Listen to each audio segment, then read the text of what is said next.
उत्तराखंड के पहाड़ी राज्य में विभिन्न विज्ञान और प्रौद्योगिकी से संबंधित हस्तक्षेपों की वजह से यहाँ के लोगों के जीवन में परिवर्तन हो रहा है। इन हस्तक्षेपों को देहरादून स्थित Himalayan environmental studies and conservation organization HESCO द्वारा यहाँ के भरवा कटाल और मालदेवता गांव में शुरू किया गया था। ऐसा ही एक हस्तक्षेप पारंपरिक पंचक्की को पुनर्जीवित करना था। इस हिमालयी क्षेत्र के लोग स्थानीय रूप से डिजाइन की गई पानी की चक्की का उपयोग करते हैं, जिसे घराट के नाम से जाना जाता है। इस क्षेत्र में आसानी से उपलब्ध होने वाले प्राकृतिक संसाधनों से घराट बनाए गए हैं और ग्लेशियरों, बारहमासी धाराओं और नालों से आने वाली जल ऊर्जा के माध्यम से संचालित होते हैं। वे निसंदेह पर्यावरण के अनुकूल आजीविका के स्रोत हैं। पिछले कुछ दशकों से डीजल और इलेक्ट्रॉनिक इंजनों के उपयोग में वृद्धि के कारण स्थानीय पंचक्की का महत्व कम हो गया है, लेकिन हेस्को और डीएसटी द्वारा किए गए प्रयासों ने इस क्षेत्र के लोगों को पंचक्की के आधुनिक अवतार से परिचित कराया। इन दिनों 2 टरबाइनों का उपयोग करके 2 पंचक्की चलाई जाती है, जो सभी प्रकार के अनाज को पीसने में मदद करती है। घराट उसे वाटर मिल के नाम से जाना जाता है। घराट पिछले कई समय से चला आ रहा था, तो उसमें कुछ चैलेंजेस का सामना करना पड़ रहा था।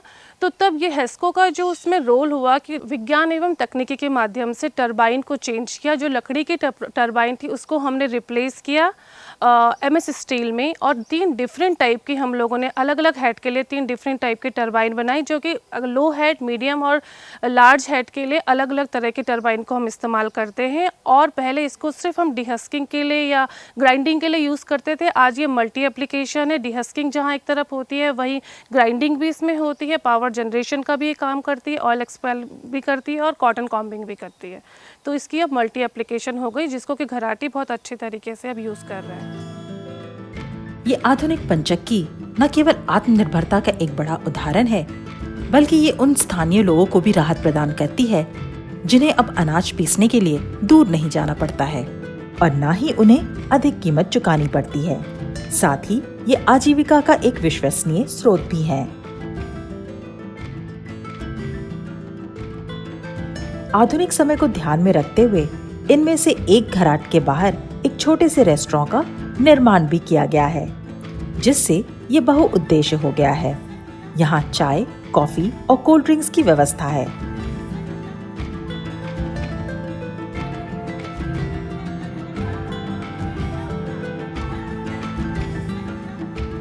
साथ ही ये स्थानीय महिलाओं के समूह से प्राप्त उत्पादों को भी बेचता है। इसे उपयुक्त रूप से मिल मॉल नाम दिया गया है। इस मिल मॉल से सिर्फ इसके मालिक ही नहीं, स्थानीय महिला समूह की आमदनी में भी इजाफा हुआ है। ये पहले से हमारे ग्राम सभा में हेस्को वाले वाटर मिल लगा चुके हैं, जिसमें कि है धान की कुटाई होती थी, झंगोरा भी और मंडुआ भी, गेहूं की पिसाई भी और मसाले की भी पिसाई होती थी। मगर दैविक आपदा के कारण वो जो मिल मॉल है वो बह गया था। तो मैंने उसी हिसाब से देख के यहाँ पे हेस्को के माध्यम से इसको 2017 में काम शुरू किया। इसका इन्होंने टरबाइन प्रोवाइड की है और जैसे पीछे बैक साइड में जो भी इनके उपकरण हैं वो भी प्रोवाइड किए हैं। पहले तो इसमें लकड़ी की टरबाइन होती थी, लकड़ी के जो फट्टे होते थे उनको बना के मिस्त्री से उसको लगाया जाता था। मगर अब ये दूसरे प्रकार की, इसमें सारा लोहे का लगा हुआ है मैडम। अब ये बिल्कुल जो है काफ़ी साल चल भी जाती है। पहले वो जो 1-2 साल में सड़ जाती थी, इसका कम से कम मेरे ख्याल से 5 साल से तो मुझे ही हो गए तब से चल रही टरबाइन। तो काफ़ी मजबूत भी है और मेंटेनेंस का खर्चा भी कम।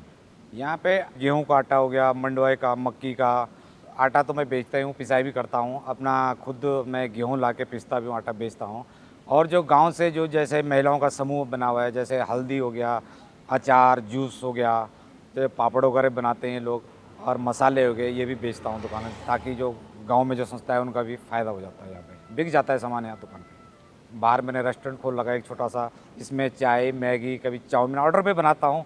चाय तो पर डे ही बनाता हूँ।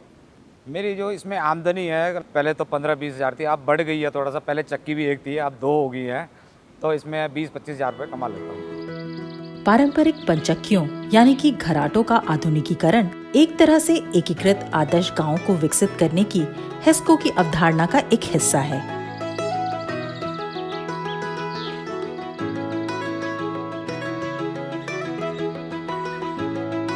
भरवा कटाल विज्ञान और प्रौद्योगिकी विभाग की मदद से हेस्को द्वारा विकसित एक एकीकृत आदर्श गांव है। विभिन्न हस्तक्षेपों और समुदाय के लोगों की भागीदारी से ये गांव एक आदर्श गांव के रूप में विकसित हुआ। उदाहरण के लिए कृषि को लें, यहाँ 85% लोग पूरी तरह से कृषि पर निर्भर हैं। इसलिए ग्रामीणों को समय समय पर स्थान विशिष्ट फसल के मौसम और जलवायु की स्थिति के आधार पर उन्नत किस्मों के बीज प्रदान किए जाते थे। साथ ही वैज्ञानिकों द्वारा समय पर निराई गुड़ाई, खाद एवं कीट नियंत्रण के लिए खेतों की निगरानी भी की गई। पहाड़ी क्षेत्रों में बहुत ज़्यादा इंटरवेंशन नहीं हुए, लोग वही ट्रेडिशनल सीड यूज करते हैं। प्रोडक्टिविटी लो थी। जब हम भरवा काटल में आए तो हमने देखा कि इनकी प्रोडक्टिविटी नेशनल लेवल से भी बहुत कम है और ना इनके पास कोई टेक्नोलॉजी है प्रोटेक्टेड वेजिटेबल कल्टीवेशन जैसी, वर्मी कंपोस्ट जैसी टेक्नोलॉजी नहीं। हम एक कंप्लीट हेस्को की तरफ से टेक्नोलॉजी पैकेज लेके आए। एक तो हमने इम्प्रूव्ड वैरायटी ऑफ सीड से इंट्रोड्यूस की जिससे इनकी प्रोडक्टिविटी लगभग जस्ट डबल हुई। दूसरा हमने वेजिटेबल कल्टीवेशन में था, सोयल को टेस्ट किया तो पता चला यहाँ वेजिटेबल बहुत अच्छा हो सकता है, तो हमने प्रोटेक्टेड वेजिटेबल कल्टीवेशन जो पॉली हाउस टेक्नोलॉजी थी उस पर गाँव वालों को ट्रेंड किया और उसको उसमें है, जिससे इनकी आमदनी बहुत अच्छी आमदनी बढ़ी। और पहले ही सब्जी बाज़ार से ला के खाते थे, अब ये बाज़ार में बेचते भी हैं। तीसरा ये था कि क्योंकि ऑर्गेनिक स्टेट कहा जाता है और हम लोगों को होना भी चाहिए, इसलिए हम लोगों ने इनके वर्मी कंपोस्ट पूरे गांव में इंट्रोड्यूस किया। पहले इनको प्रशिक्षण दिया, फिर वर्मी कंपोस्ट किया। अब लगभग सारे गांव में ये वर्मी कंपोस्ट ही यूज करते हैं। इरिगेशन का, क्योंकि आप अगर ध्यान दें तो पहाड़ का मैक्सिमम लैंड अनइरिगेटेड होता है, जिससे ये एक ही फसल ले पाते हैं। हमने छोटे छोटे टैंक बनाए और इरिगेशन की सुविधा बढ़ाई, जिससे कि ये पूरे वर्ष जो है कृषि का आमदनी ले सके। और एक इससे सबसे बढ़िया बात ये रही कि माइग्रेशन लोगों का जो बाहर जाते थे उसके लिए, या अपने खेत की तरफ ही रहते हैं और अपने खेत की तरफ रहे। लगभग 10% तक माइग्रेशन भी कम हुआ है। अगर विज्ञान और प्रौद्योगिकी की बात करें तो इस गांव में हमने सारी वो टेक्नोलॉजी जैसे वर्मी कंपोस्ट हुई, नेटिव कंपोस्टिंग हुई, थ्रेसिंग हुई, लाइन सोइंग हुई, वीडिंग हुई, सारी टेक्नोलॉजी से महिलाओं को ट्रेंड किया। और अब ये गांव एक पूरे इलाके के लिए उदाहरण बना हुआ है। लोग देखने आते हैं कि इस गांव में एग्रीकल्चर को कैसे करते हैं। और गांव में हमारे एसएनटी इंटरवेंशन से पहले सब्जियां बाहर नहीं जाती थी, अब लोग सब्जियां बेचते हैं और वैल्यू एडिड प्रोडक्ट भी इस गांव के बड़े प्रचलित हैं। पॉली हाउस तकनीक एक सुरक्षात्मक खेती पद्धति है जिससे ग्रामीणों को परिचित कराया गया था।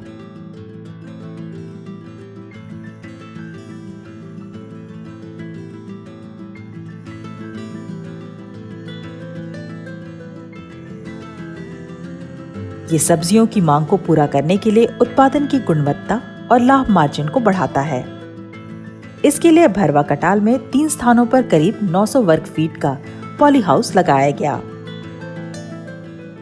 पॉली हाउस में हमें बहुत ज़्यादा फायदा हुआ है। उसमें पहले तो हम साग सब्जी सब बाज़ार से लाते थे, पर जब से पॉली हाउस लगाया उसमें हमें बेमौसम की सब्जी उगाते हैं और अच्छा घर में खाने के लिए भी होता है और अच्छी हम आमदनी भी कर लेते हैं उसमें पॉली हाउस में।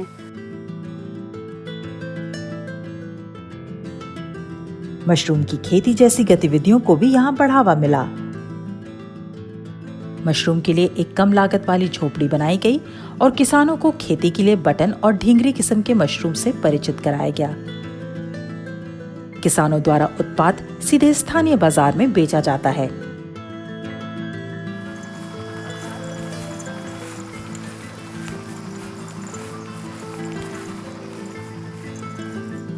इसी तरह वाटर हार्वेस्टिंग के लिए 50,000 लीटर क्षमता का LTPE बनाने में भी मदद दी गई। इन पानी की टंकियों का उपयोग अब भूमि की सिंचाई और व्यावसायिक उद्देश्य से फसल उगाने के लिए भी किया जा रहा है।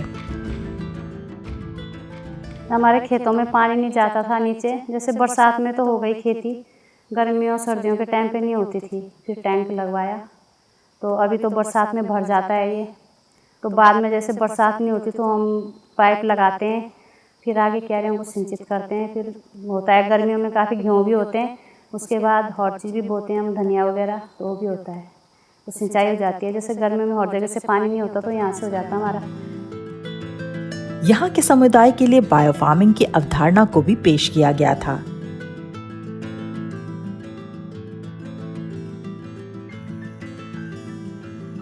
जहां आय उत्पन्न करने के कई अन्य तरीकों को बढ़ावा दिया गया था, जैसे बकरियों की नई किस्मों को पेश करके और बकरी पालन की बेहतर प्रथाओं को अपनाकर।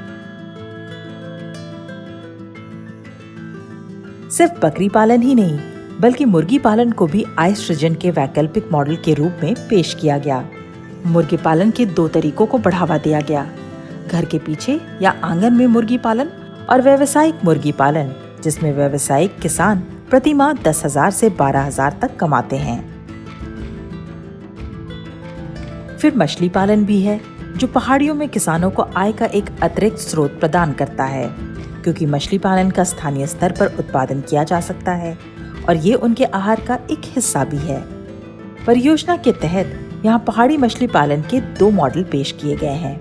मध्य पहाड़ी क्षेत्र में पॉली टैंक का उपयोग कर मॉडल एकीकृत मछली पालन और मॉडल सजावटी मछली पालन, जो एक घर के पीछे या आंगन में किया जा सकता है। इनके लिए निर्माण तकनीक और नमूने शीत जल मत्स्य अनुसंधान निदेशालय भीमताल से प्राप्त किए गए थे। इस पहल के सकारात्मक और उत्साहजनक परिणाम दिख रहे हैं। इसके अलावा बायोगैस, दक्ष चूल्हा और कम लागत वाले वाटर हीटर जैसे ऊर्जा संबंधी हस्तक्षेप भी हैं। इस तरह के ज्ञान आधारित और तकनीकी हस्तक्षेप की बहुत जरूरत है। वे न केवल इन समुदायों को सशक्त बनाते हैं और सूचित निर्णय लेने के माध्यम से उनके विकास प्रयासों की प्रभावशीलता में वृद्धि करते हैं, बल्कि वे कम कार्बन पदचिह्न रखने के प्रति सचेत रहते हुए इन क्षेत्रों के सतत विकास में भी मदद करते हैं।